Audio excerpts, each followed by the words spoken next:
Over there are the Elkhorn Mountains, just to the southeast of Helena, Montana, and deep within the Deer Lodge National Forest lies the ghost town of Elkhorn. Like half of all places in Montana, Elkhorn started out as a mining settlement, and since it is a ghost town, was abandoned. However, this ghost town is different in a pretty significant way, in that people live there still.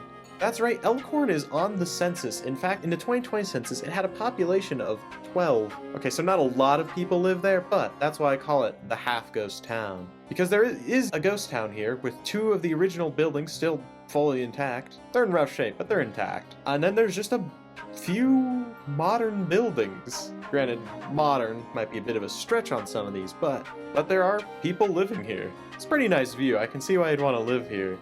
Granted, it is a little out of the way, but at its peak, Elkhorn had a population of about 2,500 people, and was a town, because that's how mining towns work. Specifically, silver.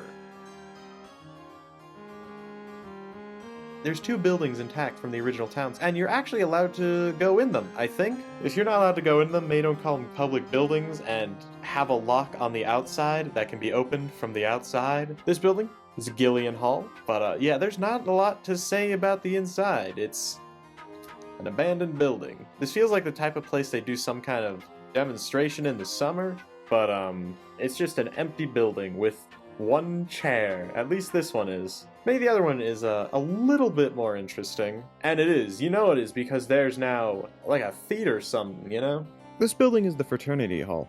Also, in one of the rooms closer to the entrance, there's this to-scale replica of the water tank that's to the north of the town that we didn't end up seeing. We've been upgraded from the liminal space chair to the liminal space couch. You might have noticed that this one is 2 stories tall, and yes, you're able to go up into the 2nd story along some creaky steps.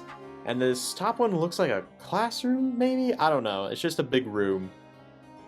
But yeah, so we ended up just kind of like poking around here for a little bit. You can look out the windows, look out the town, look into the crawl space. Look out the windows and look out at the town of Elkhorn. Yeah, there's not a lot to say about these. It's cool that they're like built in the 1800s and still buildings that are functioning. Surprise! There's nothing in them. Except graffiti and chairs for some reason.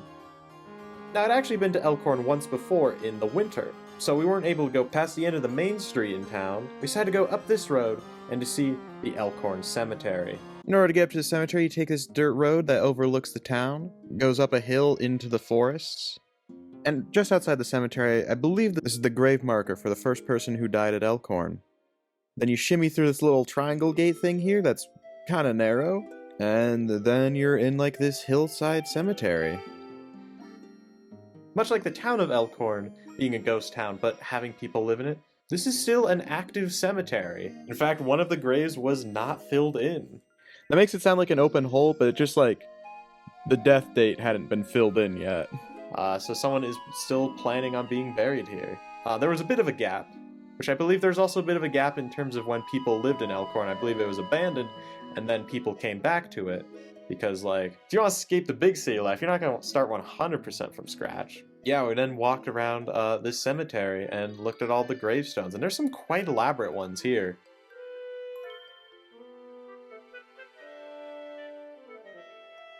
If you notice the dates on them, lifespans are pretty short because there's a diphtheria outbreak in the winter of 88-89, resulting in the deaths of many children, and it's another reason Elkhorn became a ghost town. This mountaintop cemetery is a really, I don't know, serene place? There's also this bench near the top of the hill. You can kind of... Elkhorn's a pretty interesting place considering it's a ghost town that got re-inhabited.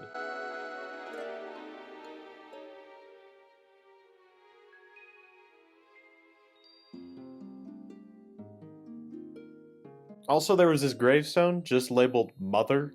But yeah, and also next to the cemetery was the woods.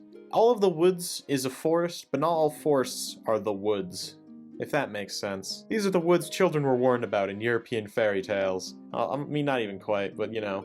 So yeah, after checking out the cemetery, drive back down the road through the town and head out.